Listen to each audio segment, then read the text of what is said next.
畢業典禮即將開始，為使畢業典禮順利進行，請各位來賓將手提電話關掉，或調校至靜音模式。請各位來賓喺典禮進行嘅時間，切勿離開座位。本後會將過程錄影及拍攝照片，稍後會上載至學校網站，不便之處敬請見諒。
畢業典禮即將開始，為使畢業典禮順利進行，請各位來賓將手提電話關掉或調校至靜音模式。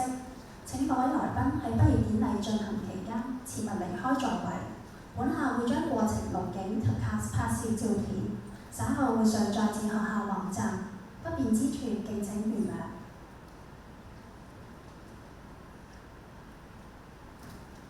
請各位起立，並以熱烈嘅掌聲歡迎進場嘅嘉賓、校監、校長及老師。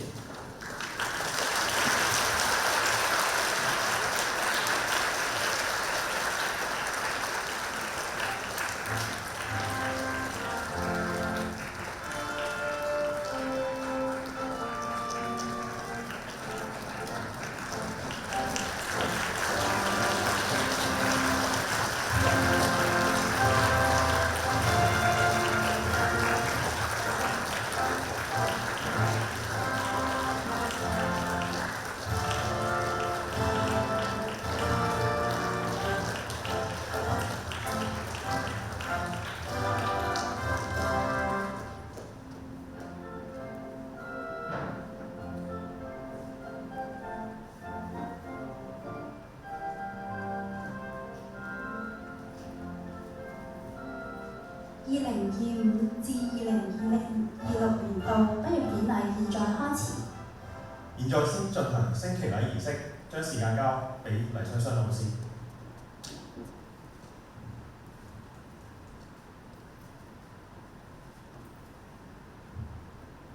喺升旗禮開始之前，請在場人士注意，升旗禮進行期間，請以認真、嚴肅、尊重嘅態度參與，並一同高聲唱國歌。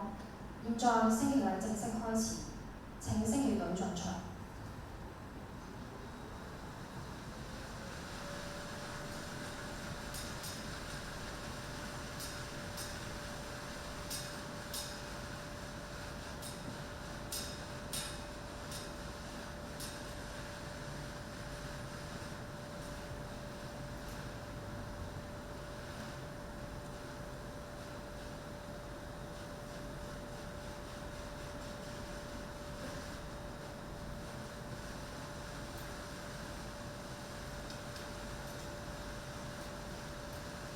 升國旗，奏唱國歌。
請升旗隊離場。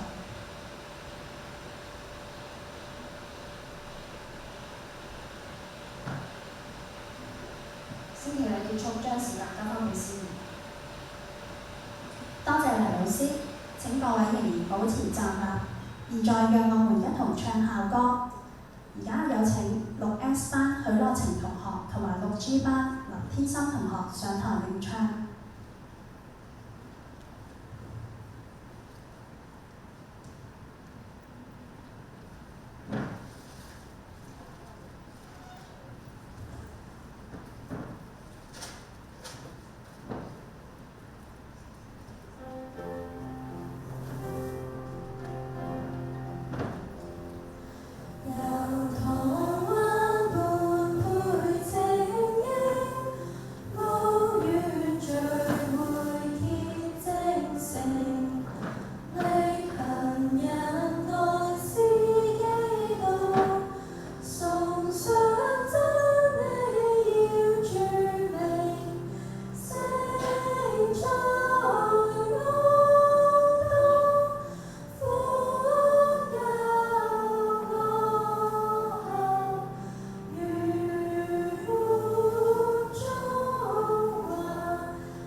接下嚟有請黃舒琪助理副校長領導。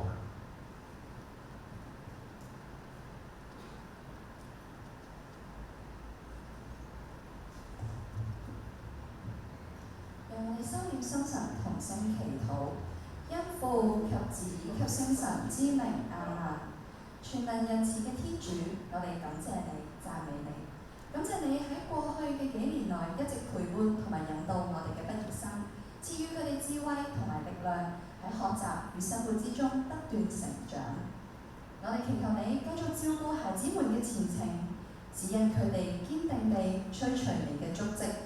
上主，求你加強佢哋嘅信心同埋希望，使佢面對挑戰而無所畏懼，能夠邁開堅定嘅步伐，朝住理想走去，喺社會上成為地上嘅鹽，世界嘅光。最後，我哋將今日嘅畢業典禮交託到你嘅手上，祈求你賜福在場嘅每一個人，願天主嘅愛永遠與大家同在。我哋嘅禱告係奉主耶穌基督之名而求，阿們。因父及子及聖神之名，阿們。多謝黃舒琪助理副校長。而家有請主禮嘉賓、校監、校長、副校長同埋助理副校長及中六嘅班主任上台就座，同時請各位坐下。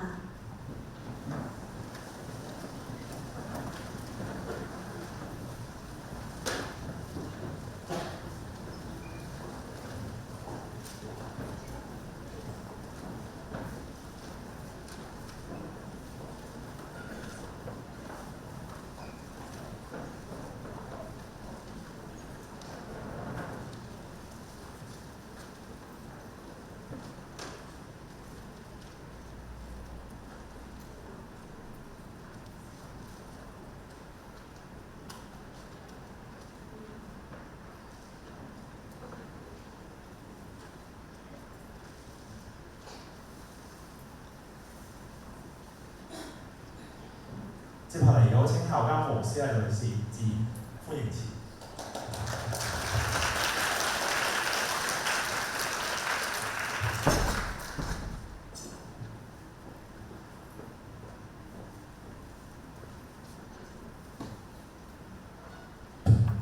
唔好意思啊，今日有少少感冒，所以我戴住個口罩。係咪朱博士？各位嘉賓，家教會主席同埋各位委員，各位有效嘅校長同埋我哋嘅校董家長、中六嘅畢業同學、副校長、各位老師午安。咁首先好歡迎大家出席我哋今年嘅畢業典禮啦。今日我哋好高興得到我哋嘅校友陳麗珠博士出席係我哋嘅主禮嘉賓。咁陳博士啦應該係1985年中五畢業。咁佢而家現職啦係聖博德天主教小學蒲崗村道校嘅校長嚟嘅。咁佢畢咗業之後咧，就1991年開始投身教育界。咁喺在職期間咧，佢不斷進修先後取得學士啦、碩士啦同埋博士嘅資歷咁所以咧佢正向各位同學顯示到終身學習咁各位同學有個好好嘅榜樣。陳校友除咗喺自己學校服務之後咧，亦都係好努力積極參加咧教育局啦同埋唔同教育團體嘅教育服務。佢出任唔同嘅教育委員會嘅委員啦。係一路好努力咁去提升香港嘅教育質素嘅。咁我睇到啦即係陳校友喺佢而家領導嘅學校裏邊咧，係強調以愛、尊重同埋學生為本作為教育令，培育學生成為愛主愛人、樂善勇敢，同埋即係希望可以造福社群嘅下一代。咁希望可以學生將左學回歸社會同埋國家。咁呢個正正係體驗到我哋聖安當書院當年辦學團體中華無原罪聖母女修會嘅抱負同埋大學使命。因為咧佢哋都話，我哋希望學生可以遵從主耶穌嘅教訓，以耶穌嘅博愛精神令到學生可以珍重同發揚博愛同埋服務嘅精神。咁呢個咧即係似乎陳校友咧都好努力去實踐佢當年所學學校教佢嘅一切喺度咁我相信一間陳校友嘅分享咧，可以一定係令到各位學妹學益力良多嘅。好，各位中國畢業嘅同學，恭喜各位啦終於完成中學嘅生活。記唔記得中一你入嚟嘅時候，我好似同你哋講過一句説話，就話中學嘅生活咧係幫助你哋有一個兒童嘅身份。嗰陣時你揸住一張兒童身份證去成為一個成年人。我相信你哋之間咧，可能有啲人已經夠咗18歲，攞咗成年人身份證。有啲咧喺未來幾個月甚至1年半年間都會攞你哋嘅成人身份證。其實揸住一張成人身份證代表乜嘢？一個成人嘅身份同一個兒童嘅身份有咩分別作為一個成年人，我諗相信嘅就係我哋要為自己嘅決策、為自己嘅行為負上責任。細個可以話爸爸媽媽冇教我哋，老師冇教我哋，或者我哋細個唔知道。但係咧，作為一個成年人咧，我哋就要開始為自己所做嘅、所決定嘅嘢咧，去負責任㗎。咁唔論你嘅決策或者你嘅行為係影響你自己，或者影響你周圍嘅人咧，你都係有個責任，因為係你去做嗰個決策。係你去做嗰個行為。咁所以我希望各位同學離開學校之後，當你哋做任何嘅決策，或者要做任何嘅嘢時候，都要三思而行。要做一個好嘅決策，需要啲乜嘢咧？第一，要有一啲我哋叫做正確嘅知識、資料、資訊，即係唔好憑空去聽人哋講一啲嘢，或者信一啲所謂流行嘅嘢去做一個決策。咁要知道呢啲，把握到呢啲正確嘅資料係乜嘢咧？就係不停咁去學習，仲要係虛心去聽人哋啲講嘢，聽唔同嘅意見。呢個咧就正正係可以話我哋學校校訓明理嘅意思咯。你有足夠嘅資料，有足夠嘅資訊，去決定究竟邊樣係啱，邊樣係唔啱，邊樣應做，邊樣唔應做。咁當然啦，做呢啲決定嘅時候，背後就係你哋嘅價值觀。我希望喺過去6年嘅中學生活裏邊，天主教嘅5個價值觀，學校嘅校訓，同埋老師一路俾你哋點樣為之一個係正直嘅人。呢啲價值觀都可以係好深刻咁樣藏喺你哋自己嘅，我哋自己叫做核心價值裏面。當你哋做每一個決策嘅時候，記住，你哋嘅行為不但止影響你哋自己，亦都影響四周圍嘅人。咁所以咩叫做啱，咩叫唔啱？其實最緊要嘅就係合情、合理、合法。咁我好希望各位同學面對將來，你哋會有好多好多嘅挑戰。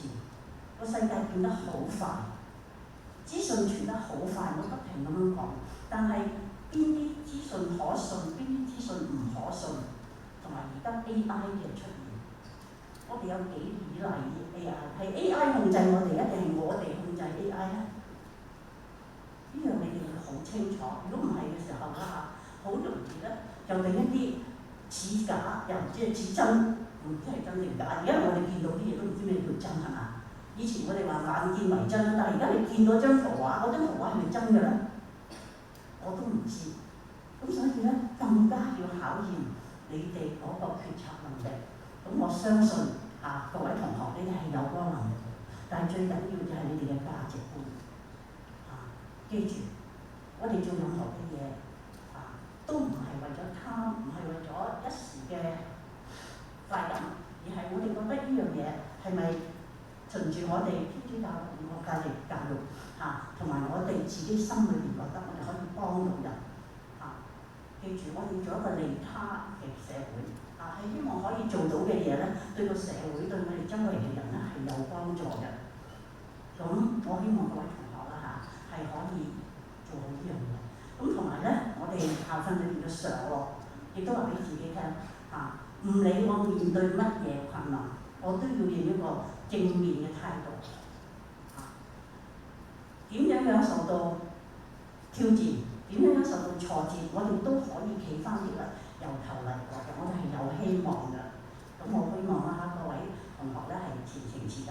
咁喺度都恭喜各位家長，恭喜各位家長你哋嘅女畢業啦大個女啦。咁希望佢哋第日將來事業有成嘅時候可以回饋家庭係咪可以啦。咁但係咧，唔理佢哋幾大個啦，我諗住家長都知，你哋始終都係擔心佢哋嘅，你哋始終都要喺後邊支持住佢哋嘅咁喺度祝各位就係身體健康，主佑多謝。多謝黃校監充滿鼓勵嘅建議，同時為我哋介紹咗聖安當一位優秀嘅校友陳麗珠博士，陳校長。聖安當女書院2025至2026年度中六級畢業生共95人，修業期滿，準備畢業，現在進行授憑儀式。今年我哋非常榮幸邀請到優秀校友校長陳麗珠博士為我哋擔任主禮嘉賓。陳博士對教育界貢獻良多之餘，畢業咁多年仍然相當記掛無限，所以今日身體力行，用行動支持一班師妹，真係好有心。我哋而家就有請校長陳麗珠博士授憑與畢業生。接下來將宣讀畢業生名單，首先係 6S 班畢業生名單。郭心瑩、陳思敏、馮慧琪、吳思慧、趙卓瑩、黃海琳。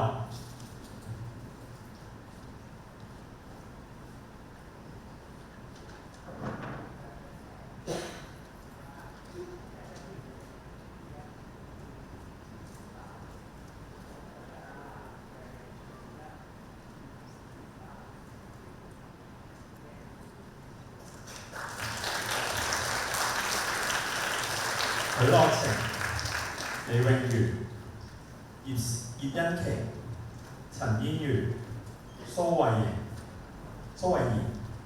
鄧文欣。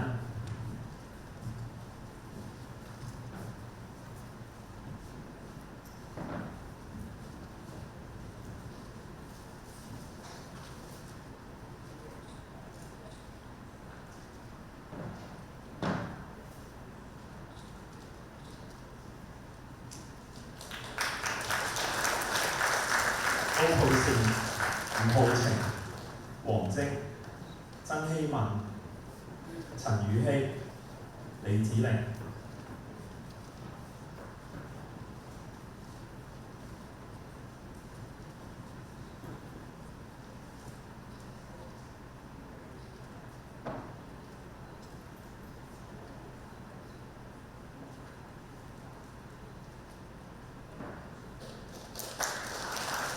陳雨欣、徐卓義、陳純潔、黃以晴、陳子柔。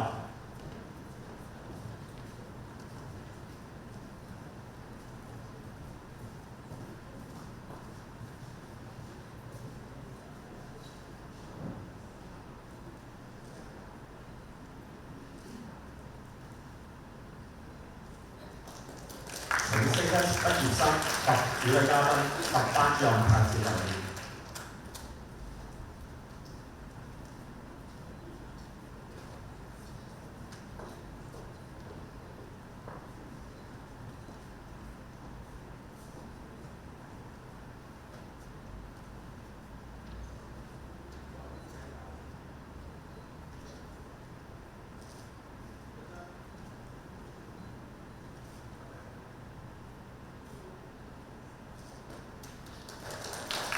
多謝陳博士，請陳博士留步。接下來係6A 班畢業生名單：林巧兒、陳宣欣、郎子珊、陳正義、鄭正儀、盧思欣。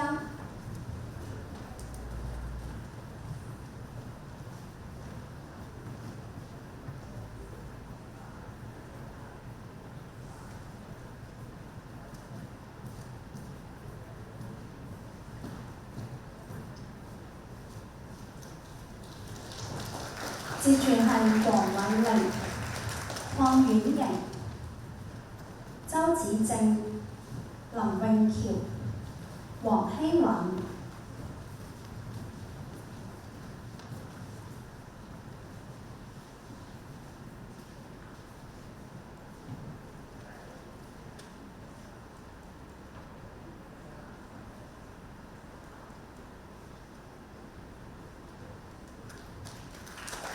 跟住係袁正文、李信如、黎佩賢、李卓婷、黃婉婷。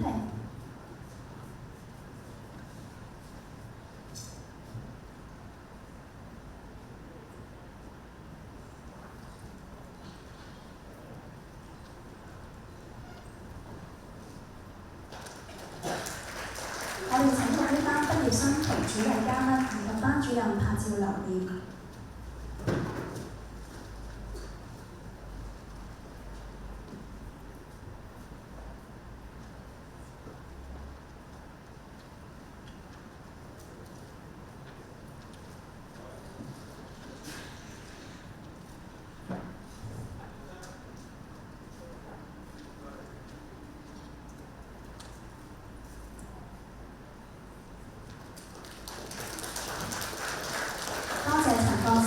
請陳博士繼續留步。接下嚟係6G 班畢業生名單：歐歐陽欣怡、江曉晴、吳欣欣、袁子晴、梁靜、羅樂怡。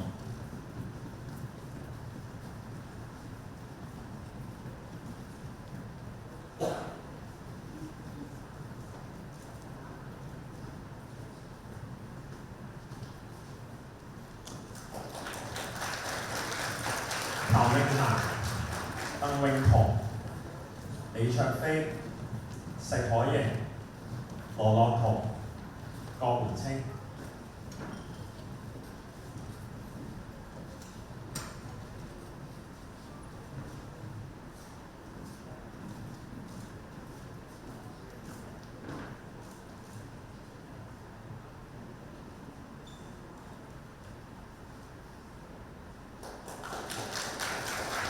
何思源、周慧蘭、石海柔、黃宇義、余嘉怡。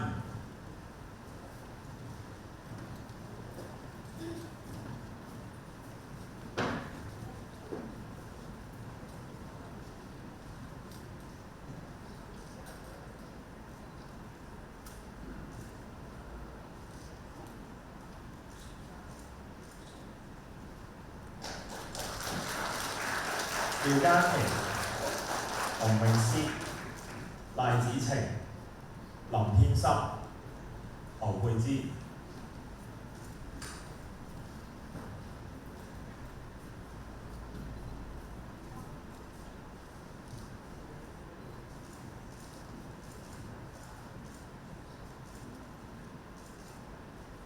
有請6 G 班畢業生及主禮嘉賓及頒獎冊要留意。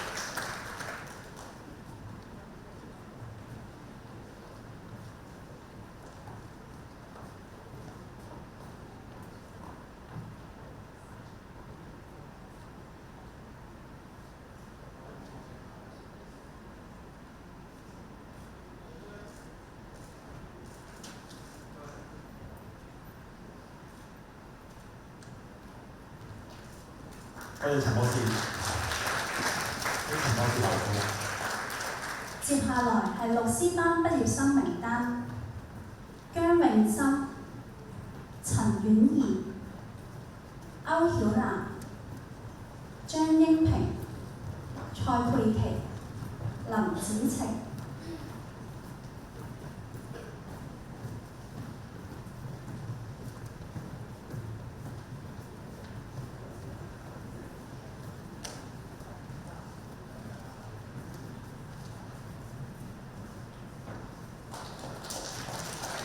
跟住係莫嘉娜、羅仲文、朱凱瑩、曾嘉文、卓慧琳、徐千文。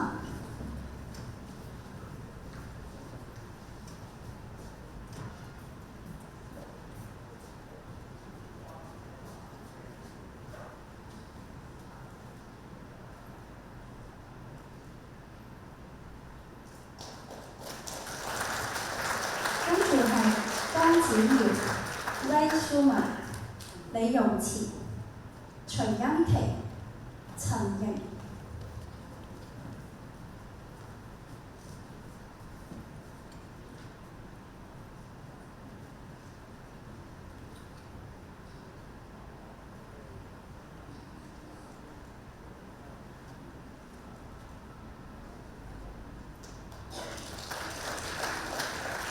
接住係周慧琪、黃善柔、楊子喬、莫若娜、陳子婷。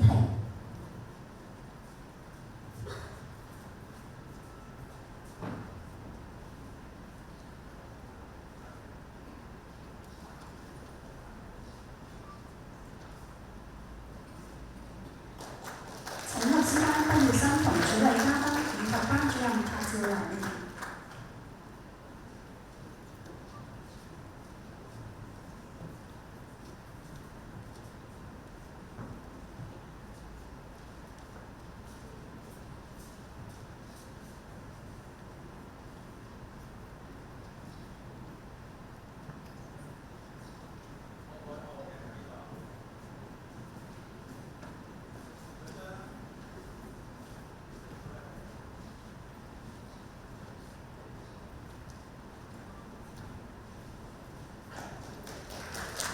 博士，我哋辛苦陳博士繼續為我哋勞動。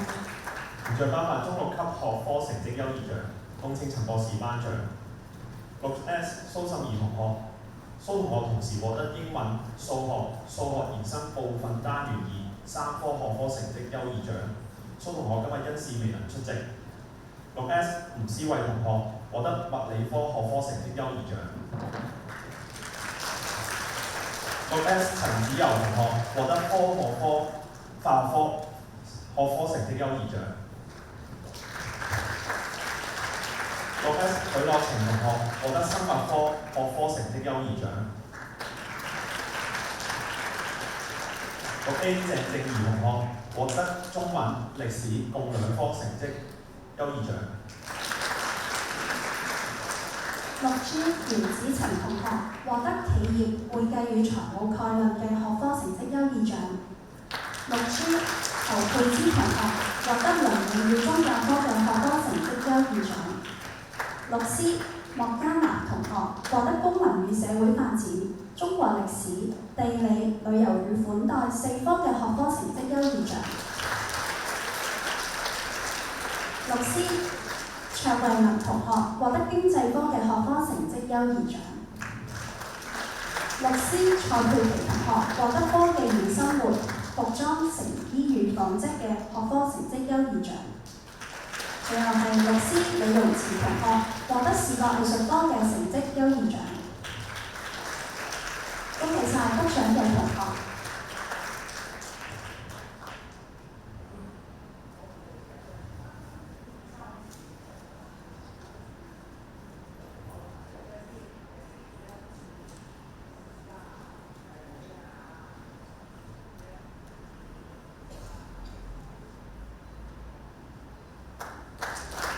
多謝陳博士為我哋頒獎，請陳博士就座。現在頒發勤學獎及聖安多女書院精神獎，恭請校監黃思麗女士頒獎。首先係勤學獎，第3名6C 蔡佩琪，第2名6C 莫嘉娜，第1名6S 陳子柔。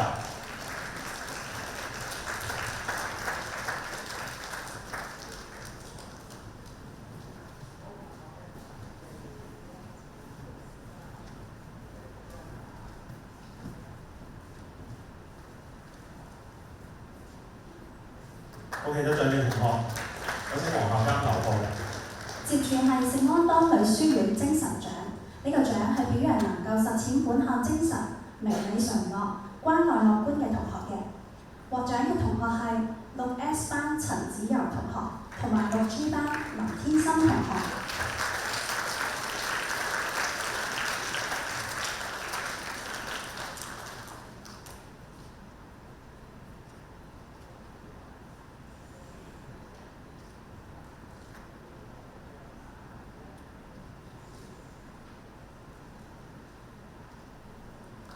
恭喜晒得獎嘅同學，多謝黃校監為我哋頒獎。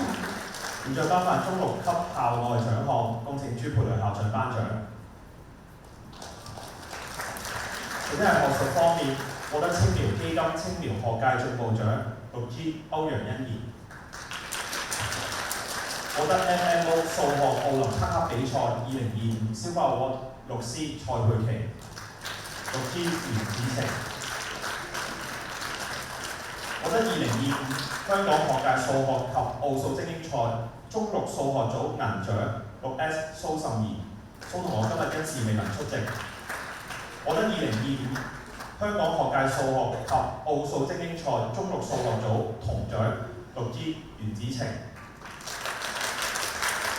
獲得 The Canon Online Self Study Award Scheme 2025 Diamond 6G 吳欣欣，6S 陳思敏。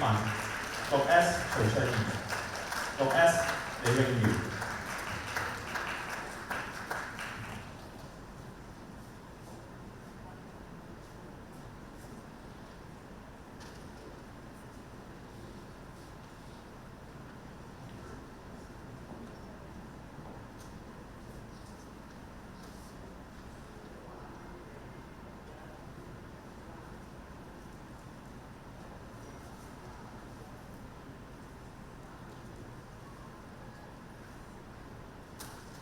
跟住係藝術方面，獲得社會藝術水平考級證書、漫畫9級證書嘅係律師班陳瑩同學。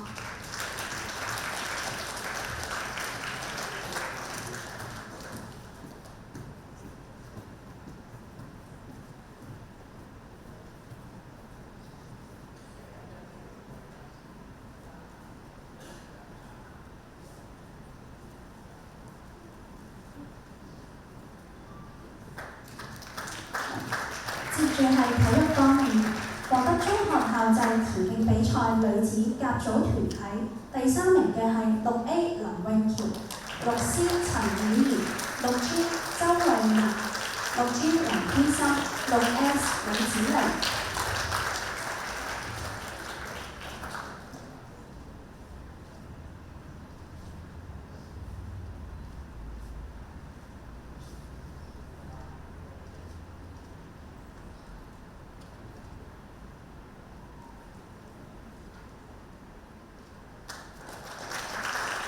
獲得中學校際田徑比賽女子甲組鐵餅亞軍嘅係6G 班林天心同學。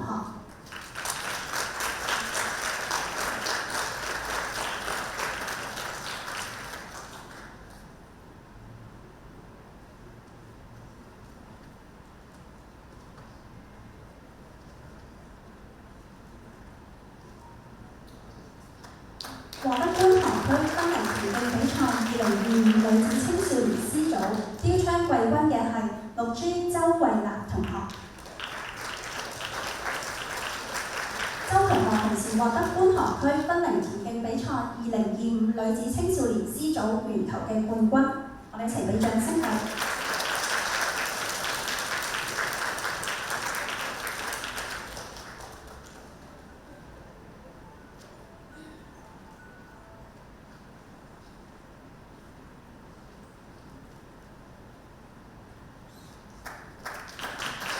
而獲得青年計劃排球比賽日女子青年組 MVP 突出球員表現獎嘅係6S 班李子玲同學。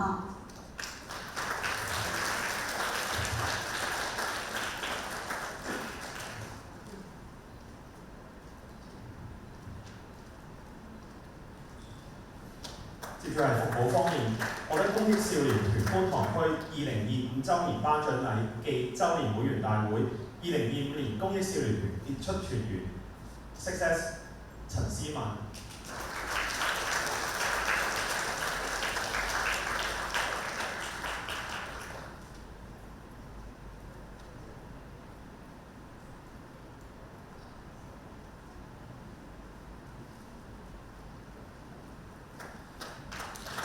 獲得公益少年團觀塘區2025週年頒獎禮暨週年會員大會公益少年團中級章6G 賴子晴、6S 郭心瑩、6S 陳子柔、6S 陳思敏、6S 曾希文。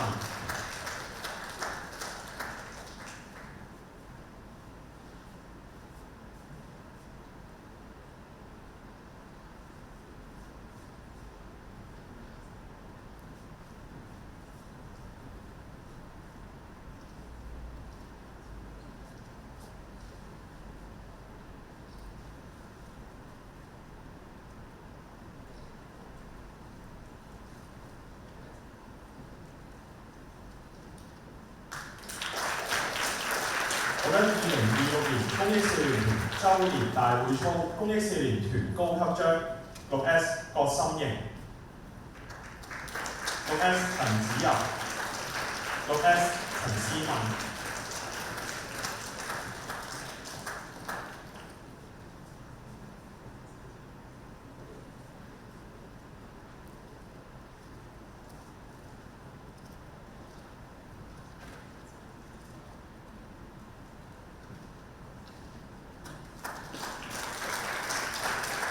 本校獲得2024至2025年度 YM Volunteer at School 獎勵計劃積極參與學校獎及最高義工時數獎，有請義工隊隊長6C 陳子婷領獎。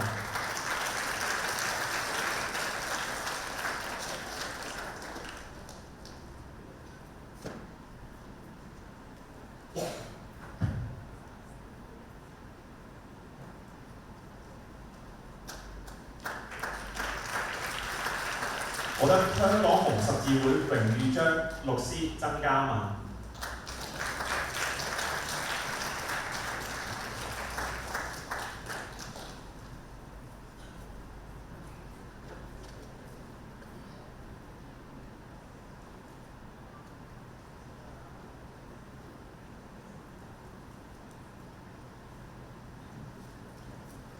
恭喜得獎嘅同學，多謝之後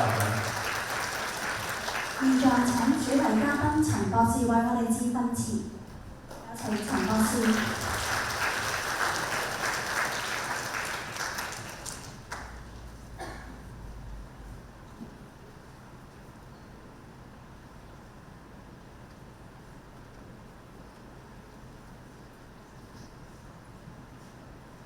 尊敬嘅黃思麗校監、朱佩麗校長、各位校董、各位嘉賓、各位老師、家長同同學，午安，大家好。今日我懷住感恩同埋好開心嘅心情重返母校，感謝校監同校長嘅邀請，讓到我有機會能夠見證各位師妹畢業嘅珍貴時刻，分享大家嘅喜悅。首先，我要恭賀各位師妹完成咗一個好重要嘅學習里程。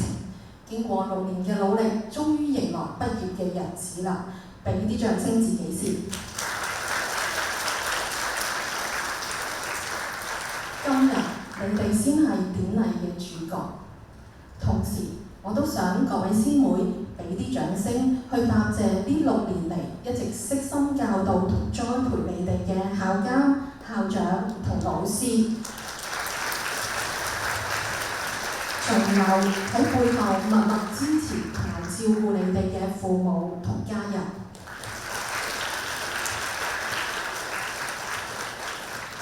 我係1985年畢業，唔經唔覺，原來闊別咗校園已經40年有多啦。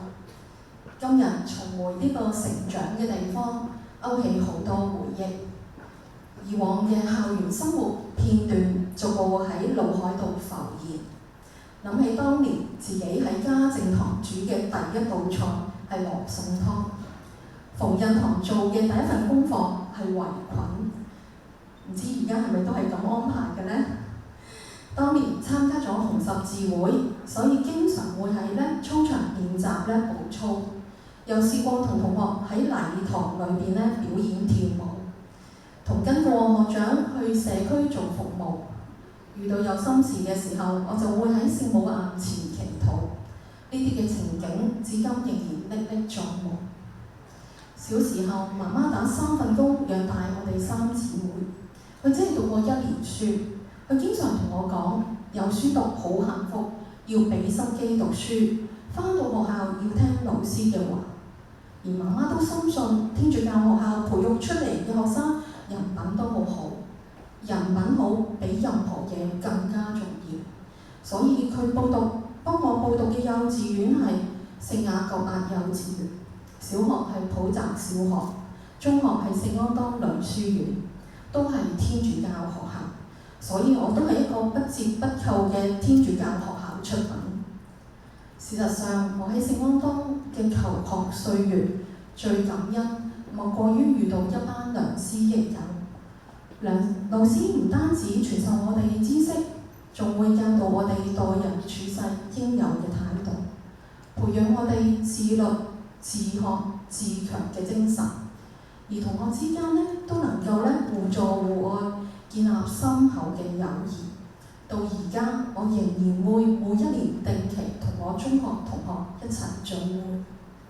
喺佢哋嘅言傳身教底下，讓我喺知識、品德同埋信仰層面都得到全面嘅培育。由於有良師嘅榜樣同埋薰陶，亦感染咗我喺完成學業之後決定投身教育界，為小朋友盡一分力。其後因緣際會擔任起校長嘅職務，唔經唔覺已經20幾年啦。喺我嘅工作生涯當中，都遇過唔少困難，需要做好多嘅抉擇。不過喺應對呢啲挑戰嘅時候，我都會記起母校嘅校訓，明理常樂。明理讓我懂得做正確嘅選擇，能夠擇善而行。常樂讓我經常保持樂觀而正向嘅心態去迎接人生旅途中嘅起跌。作為天主教徒，我相信有天主嘅帶領，無論經歷成功抑或失敗，我都能夠喺從中有所學習，而令到自己不斷成長，所以都係值得感恩嘅。各位親愛嘅師妹，你哋即將告別母校，展開你哋人生嘅新嘅一頁。臨別之際，我有3點嘅寄語。第一，希望你哋銘記明理常樂嘅考訓。喺往後嘅人生道路上，你哋會遇到各種各樣嘅選擇同埋考驗，亦都會面對複雜多變嘅社會環境。唯有明辨真理，先能夠站穩腳步，不致迷失。而在明理之後，更要擇善而行。面對人生旅途中嘅起跌，要保持一顆喜樂嘅心。喺人生路上總唔會一帆風順，縱有挫敗，亦都謹記要心存盼望，為自己加添正能量。其實人生就好似一場嘅馬拉松比賽，冇所謂贏在起跑線，只要我哋堅持努力不懈，必定能夠揾到屬於自己嘅跑道。第二，希望你哋永遠懷抱感恩嘅心，要記得去感謝父母養育之恩，感謝老師教導之情，感謝同窗相伴之誼。他日學業或者事業有成嘅時候，唔好忘記喺你哋嘅奮鬥過程當中，除咗自己嘅努力之外，仲有父母嘅扶持、師長嘅培育，同埋同學或者係朋友嘅同行，先能夠踏上成功之路。母校以耶穌博愛嘅精神辦學，教導學生要珍重同埋發揚基督嘅愛同服務精神。所以他日無論你哋身處何方，從事乜嘢嘅學業，都唔好忘記以愛還愛，以你哋所學去回歸社會，服務人群。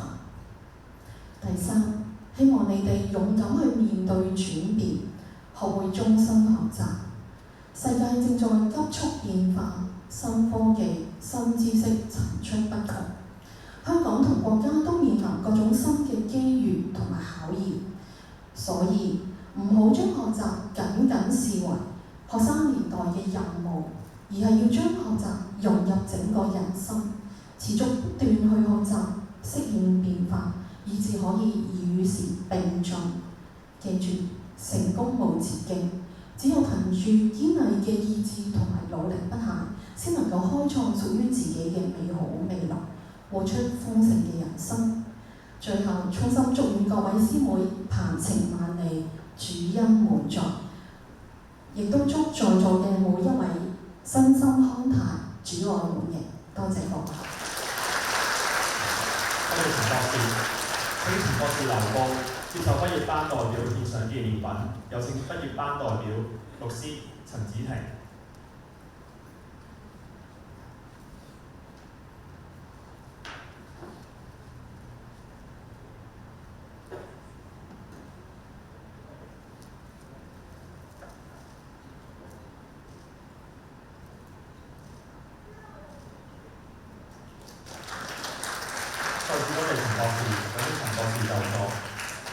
接住有請朱校長上前，接受畢業生致送紀念品與母校。有請畢業班嘅代表律師班蔡佩琪同學獻上紀念品，喺度代表學校多謝畢業生同學嘅心意。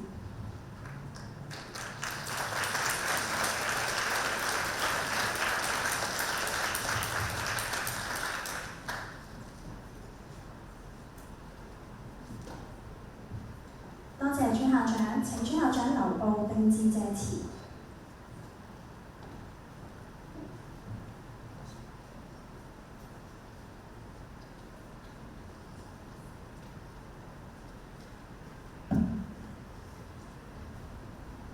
尊敬嘅主禮嘉賓，聖博德天主教小學蒲崗專道校長陳麗珠博士、校監、校董、各位有效嘅小學校長，咁多謝晒你哋嚇，仲有我哋嘅學生家長。今日好榮幸咧喺呢度咧見證我哋嘅學生今年中六畢業啦，係個好開心嘅日子嚟㗎。回想起咧，你今屆嘅中六學生咧好得意喎，唔知你哋仲記唔記得咧？你哋中一、二、三咧係過住啲 Zoom 嘅日子咧？你哋咧係中學、初中嘅階段咧，唉，真係香港經歷咗一個真係從來都未見過嘅一個咁艱難嘅時間，好辛苦，終於去到高中啦。我哋咧作為我哋老師咧，我哋都覺得，你錯過咗好多同同學一齊嘅日子，所以唔知道所有中四、中五、中六嘅日子，你記唔記得？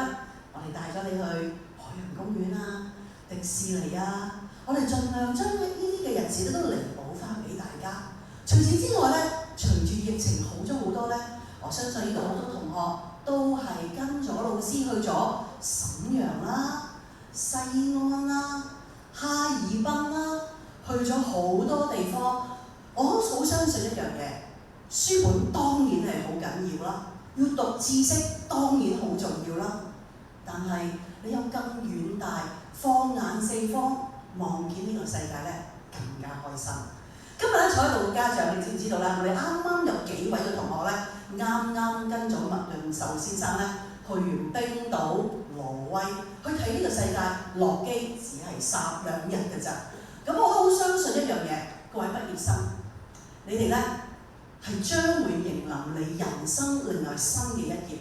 中國人有句説話：閂一對門，結束咗你嘅中學生活，但係咧亦都隨之展開你人生嘅另一頁。我好相信各位同學，希望你記住一樣嘢，你可以白手興家，但係你唔可以手無寸鐵。呢句説話講乜咧？呢句説話就話，你可能見到見證住社會上面好多人話俾你聽，讀書讀大學未必一定係可以成為咗我要致富嘅。不過大家有冇望真呢一樣嘢？原來喺讀書時代教識你點樣咩叫品行，教識你好基礎嘅中國語文、常用英語、運用數學，甚至乎喺你嘅物理科、化學科、生物科裏邊學識運用好多嘅數理，喺你嘅地理、喺你嘅經濟、喺你嘅美術、喺你嘅中國歷史、世界歷史裏邊擴大你好多人生嘅觀念。好坦白，好似在座老師包括校長，我哋都畢業咗差唔多30-40年，好多嘢都唔記得。但係呢啲就係我哋嘅基礎，呢啲就係我哋視之為最珍貴做人嘅基礎。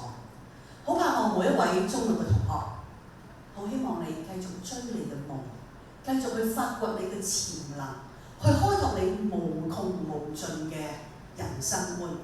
好相信今日資訊科技發達 ，AI 嘅臨在係幫到你好多。但係請你記住一句，好似校監同埋我哋嘅頭先我哋所講嘅傑出校友話俾大家聽，最重要嘅係嗰份情，係嗰份味，係嗰份頭先我所講嘅不能奪去嘅呢6年嘅朋友關係。呢啲都係我哋最開心嘅地方。講個小秘密俾大家聽，今日我好開心嘅原因，除咗係你哋畢業之外，其中有位畢業生咧，其實佢爸爸媽媽咧，爸爸咧係我啱啱初出茅廬做老師，我同佢帶領佢畢業。我今日百般滋味在心頭，因為咧呢個學生係細個我睇佢畢業，今日連佢嘅女都畢業啦。你話我幾咁開心咧？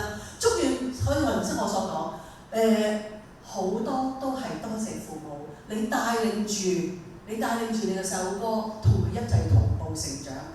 喺呢個女嘅身上都見證咗我人生，見證咗我自己嘅事業，或者見證咗我點解追夢，點解覺得呢份工係咁重要。盼望每一位嘅同學，你都繼續喺你人生嘅路途上面繼續發光發熱。多謝晒每一位嚟嘅家長，多謝每一位嘅老師。祝願各位大家都身體健康、身心康泰、主恩滿滿。多謝各位。多謝朱校長。有請6S 許樂晴同學代表中6級畢業生致謝詞。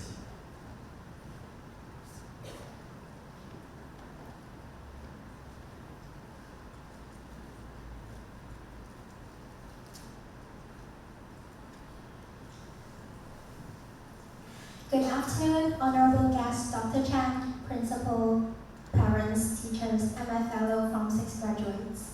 I'm Charlotte Hurd from Class 6S. It is with heartfelt gratitude that I stand here today, representing the graduating class, to share this momentous occasion with all of you.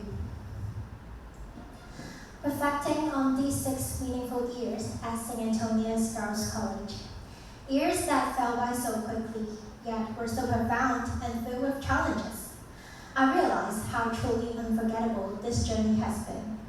Together, we have learned more than just exam strategies and academic skills required to survive assignments.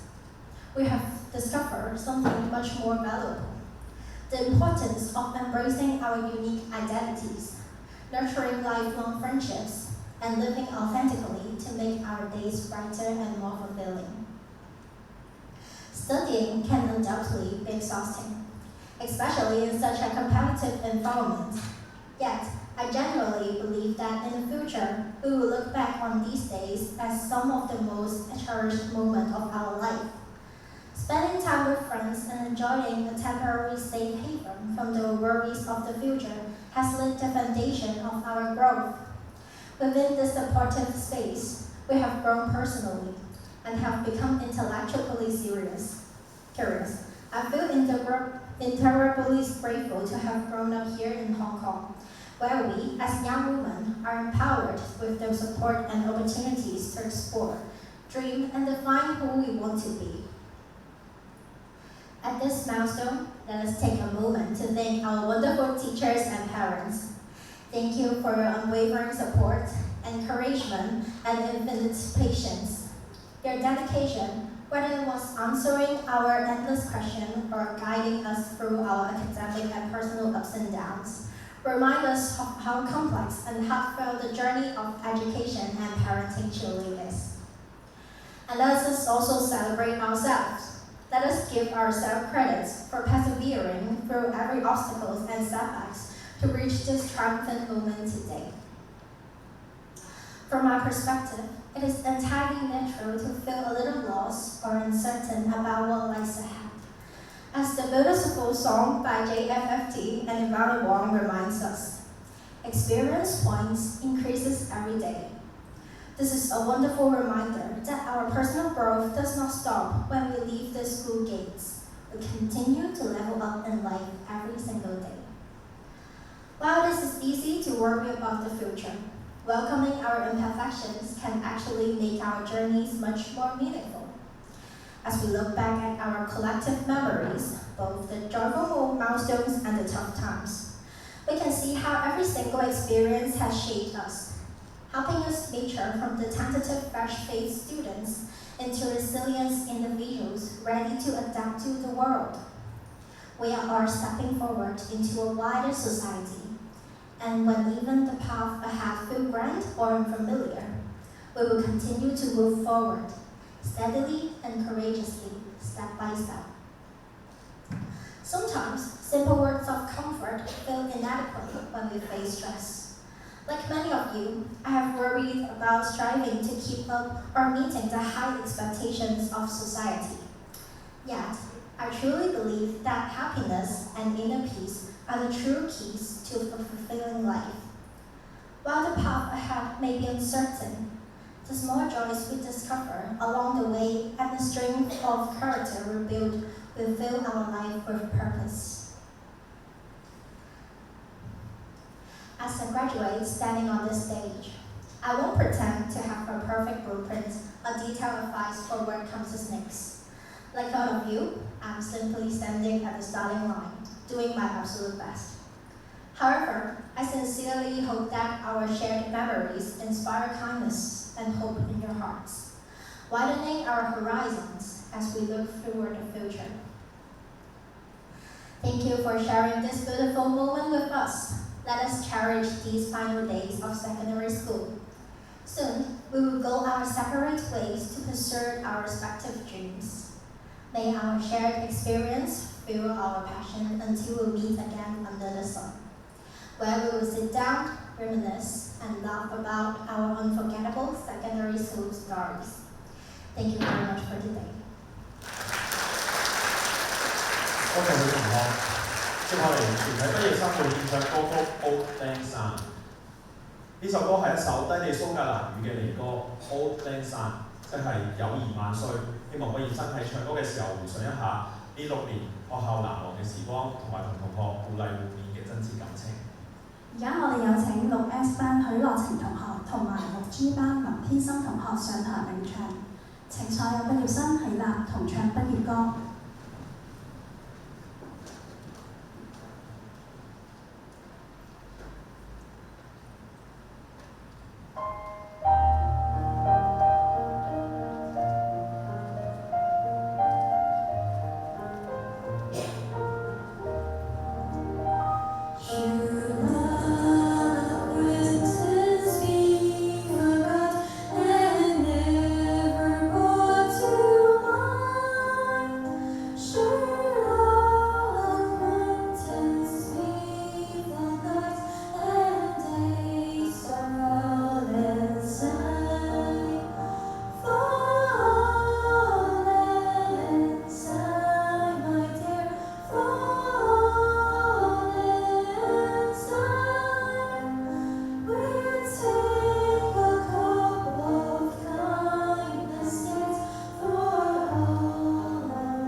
台上會有畢業生嘅表演，所以依家先請台上面嘅嘉賓、校監、校長同埋司長稍移玉步到台下就座，一齊欣賞稍後嘅演出。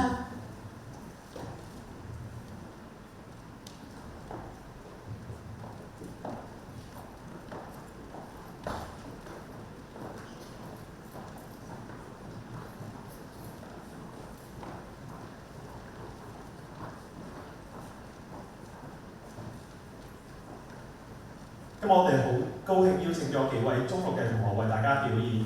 首先會係6S 許樂晴同學為大家表演長笛。許同學曾經榮獲亞洲音樂家大賽中級組冠軍。佢今日要表演嘅曲目係 Sonata for Barbergelli and Piano in A minor。有請6S 許樂晴同學。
多謝佢同學嘅表演。接住落嚟，我哋會由中六同學所組成嘅樂隊為大家表演，佢哋嘅隊名好特別，叫做夠鐘落堂。事不宜遲，我哋而家就請佢哋上台，有請。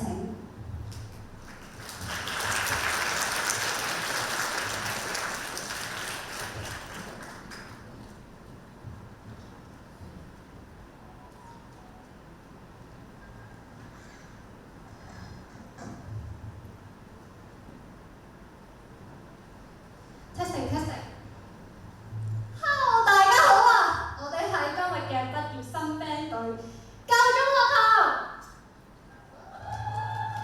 咁首先介紹翻點解我哋叫夠鐘落堂先啦。咁係因為今日嘅畢業禮啦，就係我哋嘅中學生活嘅最後一課啦。咁當今日嘅畢業禮完咗之後咧，我哋就完成咗我哋成個嘅中學生涯啦。咁夠鐘落堂咧，就已經係代表咗我哋今日嘅畢業禮啦。咁我哋今日就準備咗兩首歌俾大家，分別係陳奕迅嘅《歲月如歌》同埋 Zika 嘅《再見有時》啦。咁呢兩首歌就有少少新舊對比嘅感覺啦。咁《歲月如歌》就代表住我哋中一嗰陣嘅來時路，而再見有時咧就係到我哋而家中六要分別嘅時候啦。咁係時候介紹下我啲 band 嚟先啦。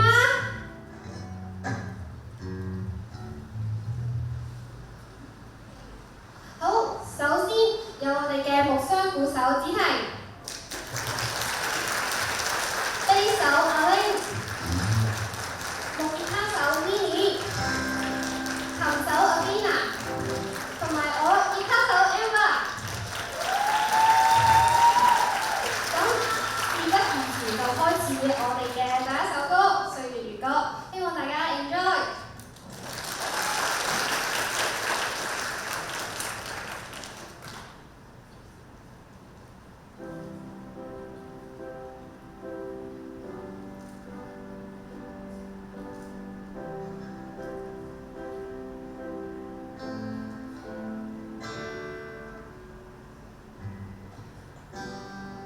都謙卑去講心中理想，不會俗氣，猶如看得見神氣，才會歡天喜地抱着你，我面前存多少驚喜，也許分享在你，陪着你，成功有沒行李，仍然曾從來過整理，天氣不似預期，但要走總要飛，道別不可再等你，不管有沒有機，給我體貼入微，但你手如明日便要遠離，願你可以留下共我曾愉快的憶記。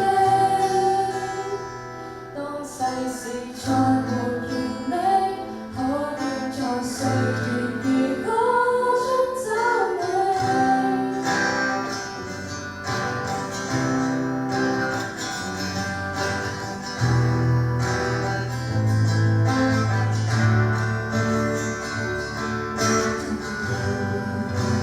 多少傷悲，也許不必再講所有道理。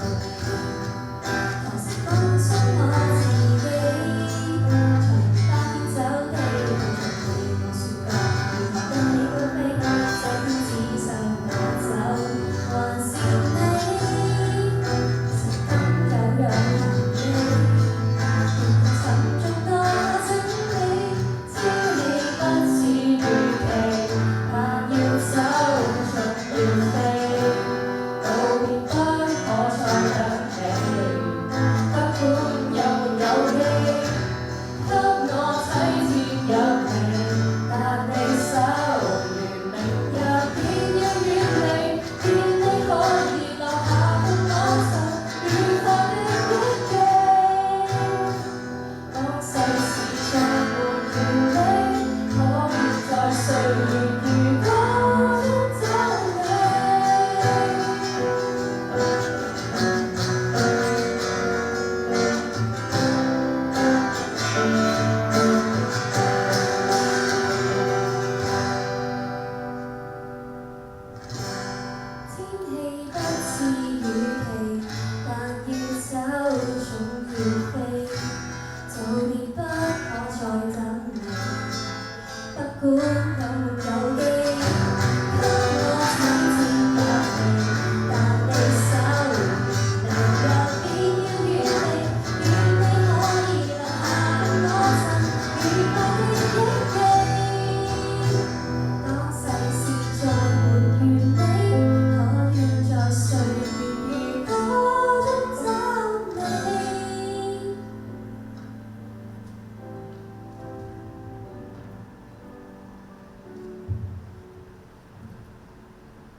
別這刻都不算早，因為這刻感恩碰到，仍舊記得彼此最燦爛的笑就最好。臨別要通宵細數，如同共你山頂看到燈火的光芒，這耀眼，預祝你安好。輪着等雨或夜輪到手，如何牽兩個人共坐，將彼此能共走這昨夜，將你帶轉過來，過關的水。特意講這地球會再見好嗎？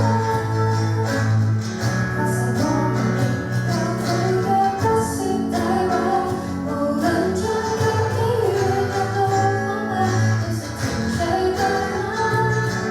若你某一天到某天一起數細沙，都有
多謝中六同學精彩嘅表演。睇完表演，今日畢業禮就圓滿完結。喺呢度，我哋衷心感謝各位嘉賓抽空嚟臨本校，令本校嘅畢業禮蓬蓽生輝。最後，我哋代表全校師生祝願各位畢業生名利常樂，主恩常睦。程中六嘅同學記住，聖安當對書嘅大家庭嘅門永遠都會為大家而開。最後，祝大家前程似錦。多謝各位。